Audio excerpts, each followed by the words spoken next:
I folded Dad's letter carefully and walked down to the basement.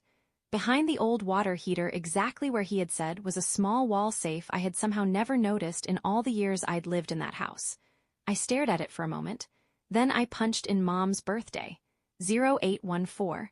The lock clicked open. Inside were 3 thick files. The first contained Roger Cooper's criminal history. The second held evidence of his ongoing contact with Kevin. The third was a legal document that, according to the note attached to it, could change everything if it ever needed to be used. But it was the fourth item that made me gasp. A handwritten note from Kevin, dated just 2 weeks earlier. In it, he agreed to Cooper's proposal to restructure the family business for maximum efficiency and profit. My stomach tightened. Kevin hadn't just been planning to bring Cooper back as a consultant. He had been planning to sell our father's company to Cooper's investment group as soon as he inherited it. Dad hadn't just protected me with his will. He had protected Kevin from destroying everything our family had built. 2 days after the will reading, Kevin knocked on my front door at 7 in the morning. Through the window, I could see his car parked in the driveway. The engine was off. Judging by the coffee cup on the dashboard, he had probably been sitting there for at least an hour, working up the courage for this conversation. "Rachel," he said when I opened the door, "we need to talk. Really talk. No lawyers, no recordings, none of that." I stepped aside and let him in. We sat at the kitchen table where we had eaten breakfast almost every morning growing up. I made coffee while Kevin stared down at the worn wood surface, looking smaller somehow than he had in Mr. Norman's office. "I've been thinking about everything Dad said," he began quietly. "About Cooper, about the business." He paused. "I want you to know something. I had no idea Roger was a criminal." "I believe you," I said, and I meant it. Kevin was many things, arrogant, condescending, selfish, but he wasn't malicious. He had simply been manipulated by someone far more experienced at deception. "The thing is," Kevin continued, pulling a folder from his briefcase, "I've been looking at the company's financial records since the will reading. Really looking this time. Not just the summary reports Dad used to send me." He spread several documents across the table. "Dad borrowed against future income to buy Cooper out," he said, "but he also used that situation to restructure the company's debt." Kevin shook his head slowly. He eliminated several high-risk contracts that could have bankrupted the company during the next economic downturn. There was something new in Kevin's voice now, something I had never heard from him before: respect. "Dad wasn't just protecting the mining lease," Kevin said quietly. "He was protecting the entire business." He looked up at me, and I didn't see any of it. Kevin leaned back in his chair and exhaled slowly. "He wasn't just protecting us from Cooper," he said quietly. "He was protecting us from my impatience." It was the most thoughtful thing I had ever heard Kevin say about our family. He looked at me carefully. "Rachel, I want to propose something, but I need you to hear me out completely before you respond." I nodded, curious despite myself. "Keep the mineral rights," he said. "Handle the negotiations with Hillside Crest however you think is best." He paused. "But let me buy the farmhouse from you. I'll pay fair market value. I want to move back to Kingston and run Dad's business the way he would have wanted." I blinked in surprise. "You want to leave New York?" Kevin ran his hands through his hair, the same nervous gesture he used as a kid whenever he was working through a difficult problem. "I've been thinking about that a lot," he admitted. "My business in Manhattan is successful, but it's not satisfying. I'm making rich people richer, but I'm not building anything that actually matters."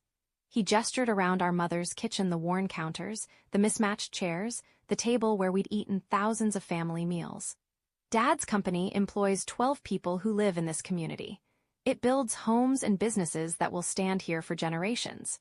Kevin looked down at his coffee. "When Dad died, 3 of his clients came to the funeral just to tell me how honest and reliable he was."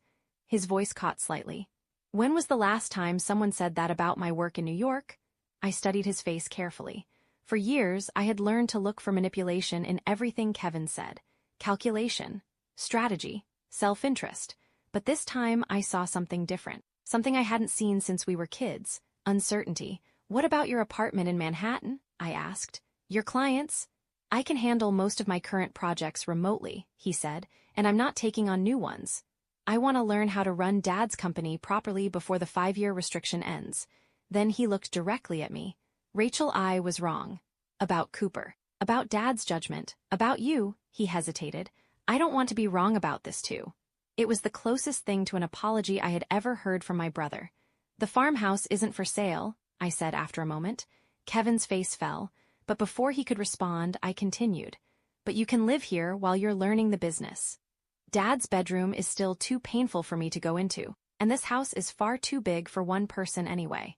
Kevin stared at me in disbelief. You'd let me move back home? On one condition, I said. He nodded immediately. No more secrets. No more making plans without talking to each other first. If someone approaches you about business deals or investments, you tell me. And if I'm considering major decisions about the mining money, I tell you. I met his eyes. We're family, Kevin. It's time we started acting like it. For a moment, he didn't say anything. Then his eyes filled with tears. It was the first real emotion I had seen from him since we were children. Rachel, I don't deserve. This isn't about what you deserve, I interrupted gently. It's about what our family needs. Dad spent his final years cleaning up problems and protecting us from disasters we didn't even know were coming. The least we can do is try to take care of each other from here on out. Kevin nodded, unable to speak.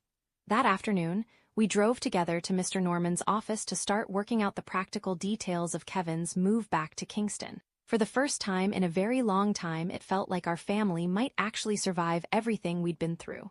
It felt strange but right. For the first time in our lives, Kevin and I were making plans as partners instead of adversaries. But as we pulled away from Mr. Norman's office, something caught my attention in the rearview mirror. A car was following us. Not close enough to be obvious, but not far enough to be coincidence. I watched it through 3 turns, still there. Kevin, I said quietly, that gray sedan behind us, has it been there the whole time? Kevin glanced in the mirror and immediately went pale. That's Roger's car. My stomach tightened. He's back, and he clearly knows about the mining deal. My phone rang at exactly 6 o'clock the next morning. The caller ID showed an unknown number, but something in my gut told me to answer it. Hello? Miss Ellison, a smooth voice said. This is Roger Cooper. I believe we need to have a conversation about your recent windfall. His voice was calm, confident. Exactly what you'd expect from someone who had spent years manipulating people for a living. I immediately put the phone on speaker so Kevin could hear. Mr. Cooper, I said evenly, I don't think we have anything to discuss. Oh, I think we do, he replied. You see, I've been following the developments surrounding your father's estate, and I'm concerned you may not fully understand the complexity of what you're dealing with.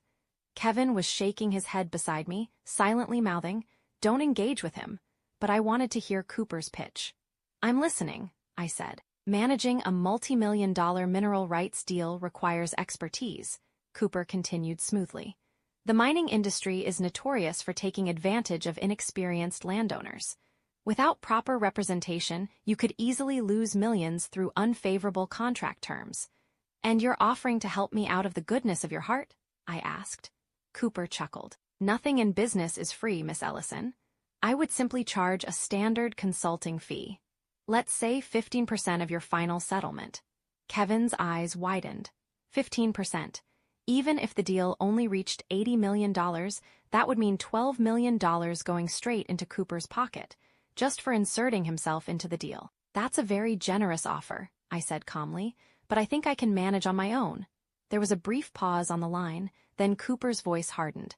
Miss Ellison, I don't think you fully understand what you're rejecting.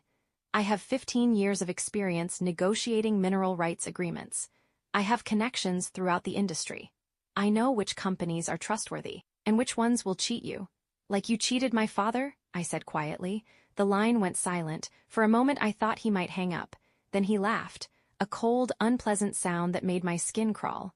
Ah, he said, so William told you his version of our little disagreement. I see. What he probably didn't mention is that I have documentation of some very questionable financial decisions he made over the years.